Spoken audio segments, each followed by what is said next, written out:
अरे ये ताकि है ये, अरे ताकि है ये, अरे ये ताकि है ये।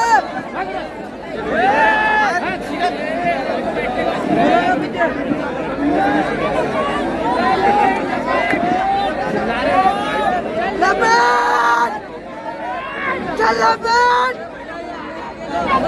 लबन लबन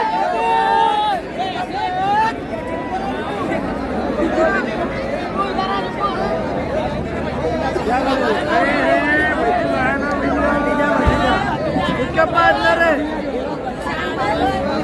चल लबन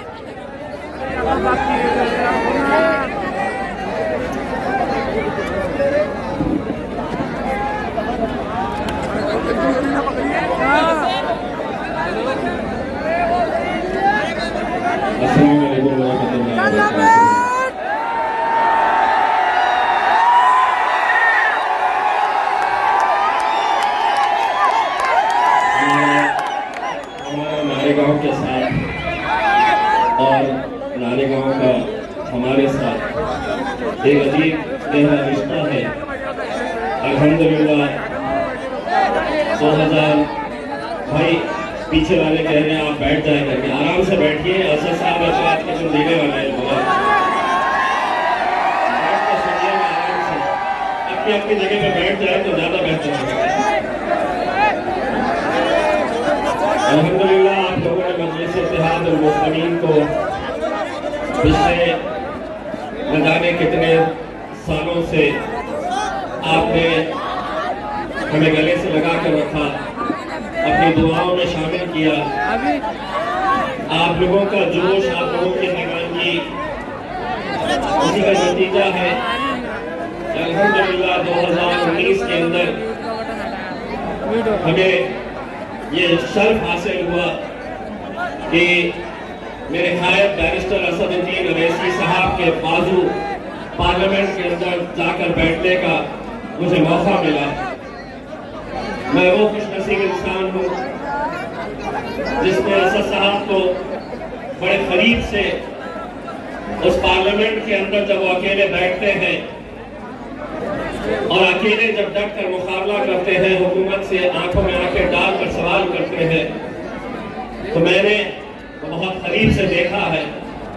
और यकीन मानिए असद साहब को ये हिम्मत कहां से मिलती है जब वो हुकूमत, वजीर आजम अमित शाह की आंखों में आंखें डालकर सवाल करते हैं, तो ये हिम्मत उन्हें नारेगांव के नौजवानों से मिलती है, बुजुर्गों से मिलती है, बहनों की दुआओं से मिलती है। मेरे भाई, मैं आप लोगों को कुछ आज एक भाई की हैसियत से, एक बेटे की हैसियत से, एक दोस्त की हैसियत से एक मशवरा देने के लिए आया हूं। मुझे मालूम है कि कल से सोशल मीडिया के ऊपर कुछ एक फैसले को लेकर अलग अलग तरह के कमेंट्स किए जा रहे हैं। देखिए, अल्हम्दुलिल्लाह ये जमहूरियत है, हर इंसान को अपना इख्तियार है, लेकिन मैं आप लोगों से और खुसूसन नौजवानों से ये अपील करना चाहूंगा कि आप सोशल मीडिया, चाहे वो व्हाट्सएप हो, फेसबुक हो, इंस्टाग्राम हो, एक बात अच्छी तरह से समझ ले कि हम अपने उलमाए किराम का बड़ा एहतराम करते हैं और इंशाअल्लाह आगे भी करते रहेंगे। इसीलिए आप कोई ऐसी गलत बयानी मत करिए सोशल मीडिया के ऊपर कि जिसकी वजह से आज जो भी फैसला लिया गया है, हो सकता है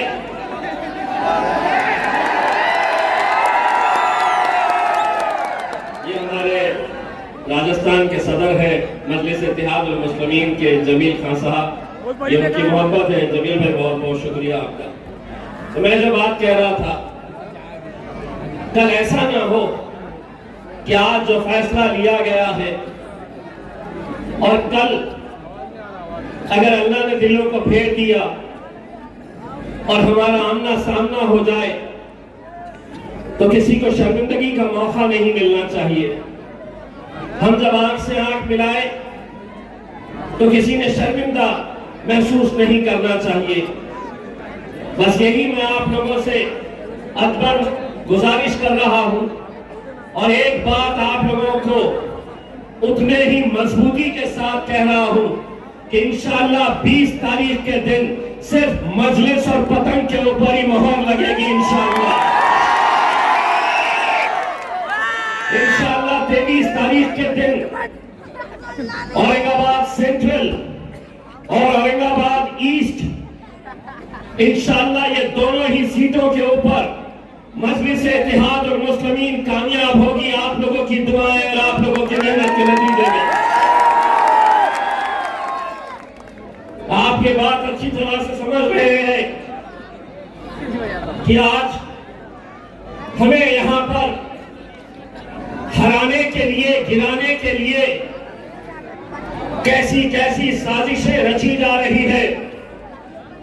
मुझे मालूम है कि अगर हमारा वोट बटा, अगर हमारा एक वोट भी किसी और उम्मीदवार के हक में गया तो वो वोट आप समझ लीजिएगा कि सीधा भारतीय जनता पार्टी की झोली में जा रहा है।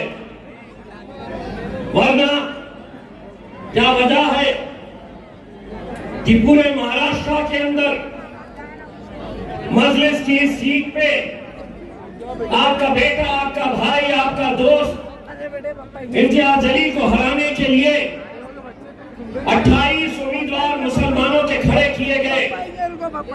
तो पूरे महाराष्ट्र के अंदर सबसे ज्यादा मुस्लिम उम्मीदवार किसने खड़ा किया, किसने इन्हें पैसा दिया, कौन चाहता है कि हमारा वोट बंटना चाहिए, ये साजिशें आप अच्छी तरह समझ सकते हैं।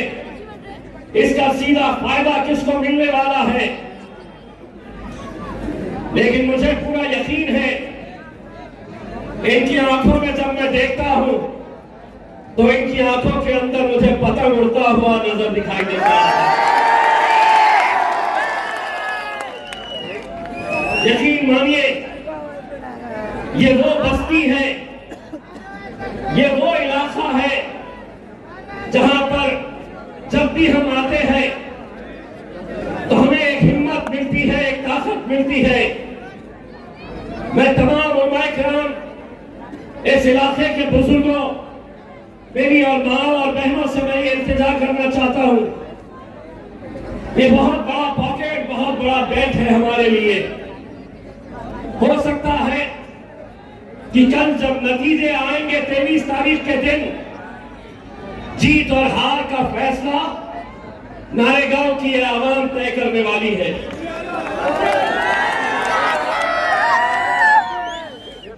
हमें मालूम है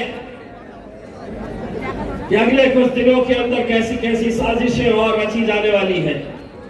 मैं खास तौर से यहां के नौजवानों से यह अपील करना चाहता हूं, मैं ये अपील करना चाहता हूं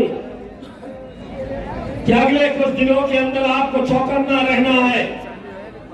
इसलिए चौकन्ना रहना है कि अगर कोई लड़का अगर किसी के घर में जा रहा है ये बोलकर कि मुझे इलेक्शन कार्ड दो, आपका आधार कार्ड दो, ये इलेक्शन कार्ड, आधार कार्ड आपके घरों से कलेक्ट किया जाएगा।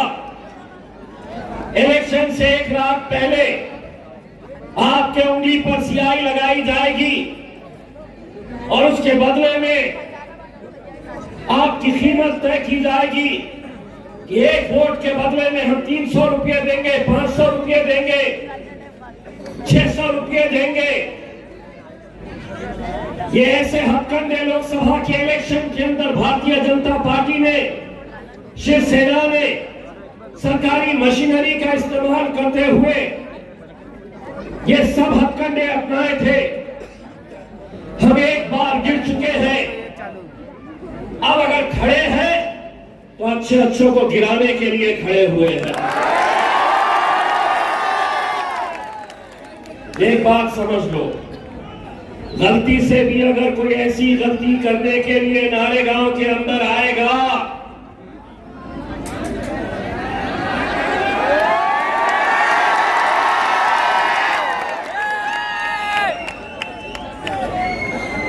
तो बोल रहे हैं बच्चे, मुझे पता नहीं है, लेकिन ऐसा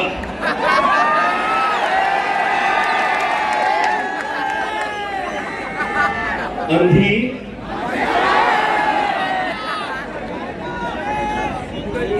ऐसा कैमरा वाला खुश हो रहा कि दे दिया इम्तियाज जलील ने हमारे को घंटा देता तो हमारे को हमसे इतना बोल रहे अंधी। आज इतना खौफ, इतना डर कि हमको हराने के लिए भाई और बहनों, अरे इतना अच्छा काम किए हैं देश में, राज्य में, तो यहाँ आने की क्या जरूरत थी मोदी बाबा? वहां पे बैठ के ऐलान करना था कि हमने ये करे, हमने वो करे। जहां जाए, जिस किसी का स्टेज सज रहा है, जो आ रहा है, महफिल उनकी सज रही है,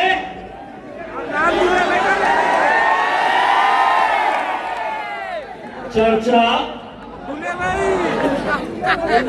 बड़े पप्पा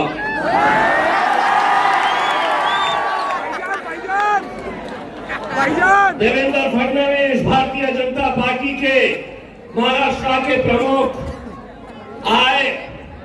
यहाँ पे ये नहीं बोले कि नारेगांव में पानी कब तक लाने वाले हैं, क्या बोले? ओवैसी।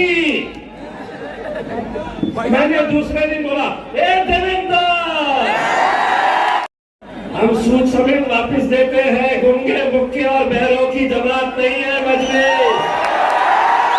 जिस भाषा में तुम बात करेंगे उसी भाषा में जवाब मिलने वाला है। 3 दिन बचे हैं, पता चला है कि मोदी जी के आने के बाद भी कुछ दाल गल नहीं रही है। तो सुना है उत्तर प्रदेश से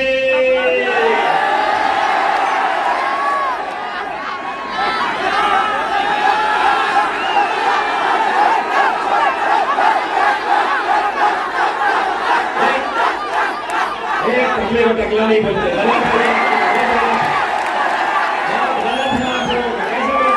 पतले को टकला।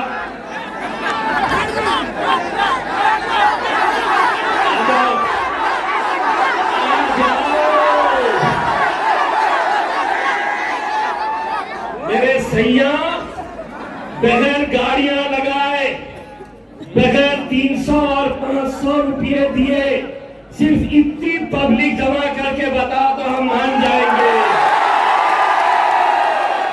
ये अल्हम्दुलिल्लाह यहाँ पर ये जितने भी दीवाने आए हैं, ये मजलिस की मोहब्बत में और बैरिस्टर असदुद्दीन अवैसी साहब की दीवानगी के लिए आए हैं।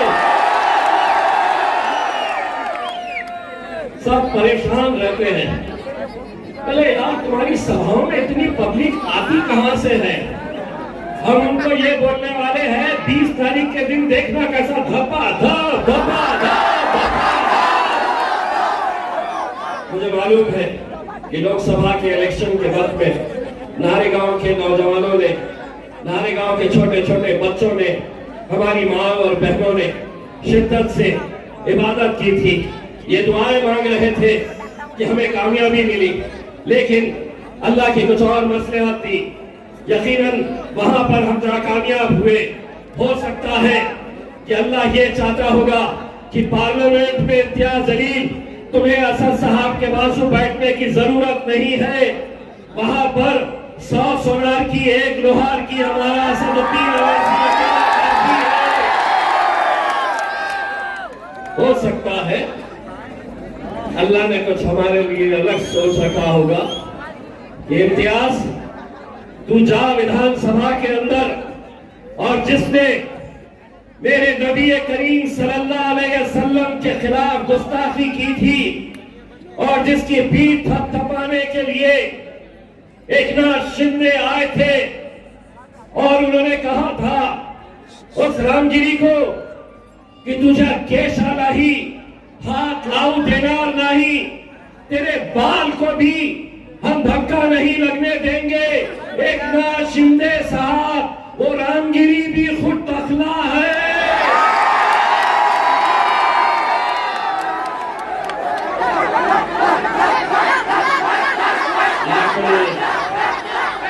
आंकड़े मायने नहीं रखते हैं। कितने लोग विधानसभा के अंदर जाएंगे? 288 सीटें हैं महाराष्ट्र के अंदर, लेकिन मजलिस इत्तेहादुल मुस्लिमीन महज 16 उम्मीदवार खड़े किए हैं। लोग कहते हैं कि 16 तो खड़े किए हैं, 288 है, क्या कर लेंगे अगर 16 के 16 जीत कर आ गए तो? मैं कहता हूं 16 छोड़ो, एक को देखो क्या करते हैं पार्लियामेंट के अंदर। मैं जब पार्लियामेंट में बैठता था, असद साहब की तकरीर 3 बजे होने वाली रहती थी, तो भाजपा वाला आके 12 बजे 11 बजे मुझसे पूछता था, आज बोलेंगे साहब? तो मैं कहता था आज बोलेंगे। बोले काय पे बोलेंगे? मैं बोला तुम्हारी बजाएंगे, तबीयत से बजाएंगे। और अल्हम्दुलिल्लाह ऐसा ही होता था। बस मेरे भाइयों, मैं आपके और असद साहब के बीच में ज्यादा वक्त नहीं लेना चाहता हूँ, सिर्फ आपसे इतनी इल्तिजा करना चाहता हूँ। अगर आपकी बेटी, आपकी बहन की कहीं शादी हुई है, वोट यहीं पर है, आपकी जिम्मेदारी है मेरे भाई। आप लोगों को यहाँ पर एक एक वोट की कीमत तो समझना होगा। नरेंद्र मोदी अगर वजीर आजम बनता है तो ऐसा ही नहीं, अमेरिका से, लंदन से, ऑस्ट्रेलिया से मियां बीवी बच्चे अपना प्लेन का टिकट खरीद के आते हैं सिर्फ नरेंद्र मोदी को वोट देने के लिए। और एक हम है कि पोलिंग बूथ यहाँ पर है, लेकिन बाद में पता चलता है नहीं, वोट डालने इसलिए नहीं गए थे कि रिक्शे नहीं लगाए थे भाई, ना रिक्शे चाहिए, नानखलिए की दावत भीड़ बाईपास में है तो वहां चले जाएंगे, यहाँ पे रिक्शे नहीं लगाए थे। मेरे भाई, 20 तारीख के दिन अगर हमारा वोटिंग परसेंटेज 80% से नीचे रहा तो मैं बड़े अफसोस के साथ ये कहना चाहूंगा कि आपको 23 तारीख का दिन भी इंतजार करने की जरूरत नहीं है। जीत और हार का फैसला 20 तारीख के दिन ही हो जाएगा अगर हमारे अपने इलाकों में 80% से कम का वोटिंग परसेंटेज रहा। और अगर 80% के ऊपर तुमने हासिल कर लिए, 23 तारीख का इंतजार